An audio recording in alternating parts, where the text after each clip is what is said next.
اهلا بكم في قناتي الجديده قناه عبقريين وتك. النهارده هنتكلم عن اسرار وتفاصيل خاصه بالموبايل العفروتو واصغر موبايل في العالم. قبل ما نبدا الفيديو لايك سبسكرايب للقناه عشان يوصلك كل جديد. زي ما احنا عارفين ان ده موبايل في الاساس وكمان سماعه بلوتوث هتشتغل على اي نوع موبايل سواء اندرويد او ايفون، ولكن هو موبايل في الاساس. خلينا الاول اقول لك ازاي تضيف الخطوط وكروت الميموري. وده طبعا مكان اول خط، تاني خط مكان كارت الميموري هنا اهو، تالت زي ما انتم شايفين كده.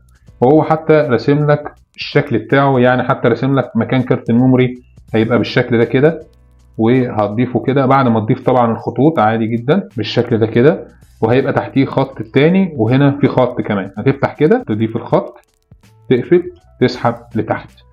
طيب لو هضيف هنا برضو قبل ما اضيف كارت الميموري هسحب كده وهو مع اتجاه السهم حتى كده، وهعمل كده هلاقيه فتح معايا. احط الخط هنا واقفل عليه واسحب بالشكل ده كده، هيقفل معايا. بعد ما اخلص اضيف كارت الميموري، ودي تكه برضو في طريقه التشغيل. طبعا عشان اقفل لوحه المفاتيح وما استخدمش الزراير كده، بدوس على زرار اللي بيقفل الشاشه ده، ادوس عليه كده قفل معايا لوحه المفاتيح والشاشه. مهما دوست لازم اعمل انلوك. طب انلوك ازاي او افتح الشاشه ازاي؟ على الزرار ده اللي فوق والنجمه. خلاص كده فتح معايا. حبيت اقفل ادوس تكه كده اهو، قفل الشاشه وخلاص كده قفل معايا. ودي برضو في طريقه القفل الشاشه وعدم استخدامها عشان ما تفضلش تدوس معايا. البلوتوث هنا بقى تنشيط البلوتوث دي حاجه كده، انا قفلته كده، انا شغلت البلوتوث. طيب لكن هنا العرض ده مهم جدا. هنا كده قفلت العرض، يعني كده مش هيظهر على اي موبايل، لكن لما ادوس كده لازم يبقى ظاهر معايا مفتوح. وممكن اغير اسم الموبايل، مفيش اي مشكله فيه. جهاز بلدي ده اللي هو البحث عن اجهزه البلوتوث، هيبحث عن اجهزه البلوتوث. هنا هو لقى الموبايل بتاعي اهو، نفس الموبايل، اقدر ان انا اعمل له اتصال، بس طبعا لازم يكون مشغل بلوتوث في الموبايل. هنا البين كود 4 اصفار مثلا، 4، وبعد كده ادوس اتصال. هيطلب مني هنا برضو بين كود، لازم نكتب نفس البين كود 4 اصفار. هنا بقى العكس، لو انا عايز اربط الموبايل بتاعي بالسماعه البلوتوث فباجي اعمل بحث على البلوتوث بتاعي ما بلاقيش الموبايل. ليه؟ عشان انا مش عامل تنشيط للبلوتوث، وكمان مش عامل عرض للبلوتوث، ممكن اكون عامل له اخفاء.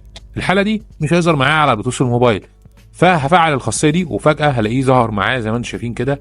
برضه هيطلب مني بين كود، هكتب البين كود اللي هكتبه اي رقم، مش شرط 4 اصفار ولا شرط 4 وحايد ولا اي حاجه. المهم الرقم ده يبقى تشفير للاتصال البلوتوث بين الموبايل وموبايلك، الموبايل عفروتو يعني وموبايلك. اي 4 ارقام بس لازم تكتبهم هنا، هم نفس اللي هتكتبهم هنا عشان يعمل معاك اتصال. من الحاجات الجميله جدا في الموبايل ده وهي خاصيه تسجيل المكالمات، يعني اقدر اسجل اي مكالمه جايه لي على الموبايل. وهنا هوريك طريقه تفعيل تسجيل المكالمات التلقائي. ديت هنا اوتو ريكوردر او تسجيل المكالمات، اعمله مفتوح طبعا، ولازم اكون ضايف كارت ميموري لضبط المكالمات. برضو الاقي صوت سحري واللي بقدر اغير منه الاصوات اثناء المكالمه، لكن التكه هنا في ان انا بغير الاصوات لازم اكون ضايف الشرايح بتاعه الموبايل، لكن مش كسماعه بلوتوث لموبايلي الشخصي. جات لي مكالمه على موبايلي الشخصي مش هقدر اغير الاصوات، الاصوات بتتغير على الشرايح اللي موجوده في التليفون نفسه. دي تكه من اسرار الموبايل العفروتو. اهم الحاجات اللي دايما بنعملها في التليفون سواء موبايلنا الشخصي او اي حاجه، احنا بنعمل استعاده ضبط مصنع. هنا الموبايل ده نقدر نعمل له استعاده ضبط مصنع لو بيهيس معانا في اي مشكله، ولكن هنا التكه ان كذا حد بيجرب يكتب الرقم السري 1 2 3 4 4 اصفار. كل المحاولات اللي احنا بنجربها بيقول لك كلمه خطا، محدش عارف لغايه دلوقتي الرقم السري. وللاسف ممكن بيحاول كتير لدرجه ان الموبايل ممكن يقفل منه سوفت وبيروح يعمل له سوفت وير تكلفه اكتر من حق الموبايل. فانا دلوقتي هقول لك ايه هي الباسورد اللي تقدر تكتبها عشان تقدر تعمل استعاده ضبط مصنع للموبايل. موضوع بسيط جدا، هي 1122. الرقم ده مش اي حد يعرفه، وعشان كده ما تنساش تعمل لايك وشير للفيديو عشان غيرك يستفيد من المعلومه. مهم جدا بعد خطوه استعاده ضبط المصنع ان انا لو في اقترانات بلوتوث زي ما انتم شايفين كده كتير قوي، لازم الغي كل الاقترانات دي. يعني ادخل على علامه الاي واعمل الغاء الاقتران، وهكذا، والغي نفسه الموبايل برضو اعمل له الغاء اقتران. لو بيهيس معايا في الاتصال كل الكلام ده اعمل له الغاء اقتران، كل ده الغيه خالص. وبعد كده اعمل بحث جديد واتاكد طبعا من ان التليفون ظاهر معايا في البلوتوث هنا باور اون. هنا طبعا في الاظهار اون برضو لازم تبقى اون عشان يظهر معايا.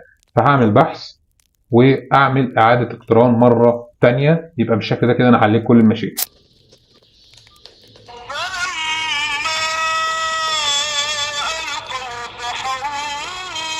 كده الصوت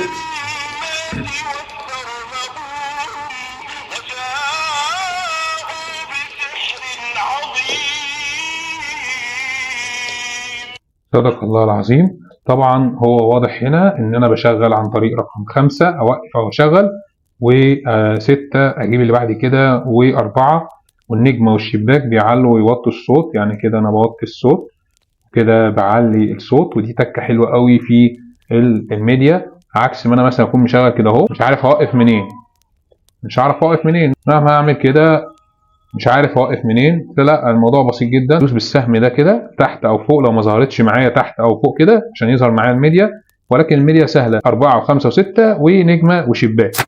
من ضمن التكات والحاجات المهمه جدا ان الناس بتضيف اغاني على الكارت او ميديا عامه وما بتشتغلش، بتكون بصيغه الام بي 3 الصيغه اللي احنا متعارف عليها. ما بتشتغلش ليه؟ عشان هو الموبايل ما بيدعمش صيغه الام بي 3، بيدعم صيغه اسمها اي ام ار زي ما احنا شايفين كده.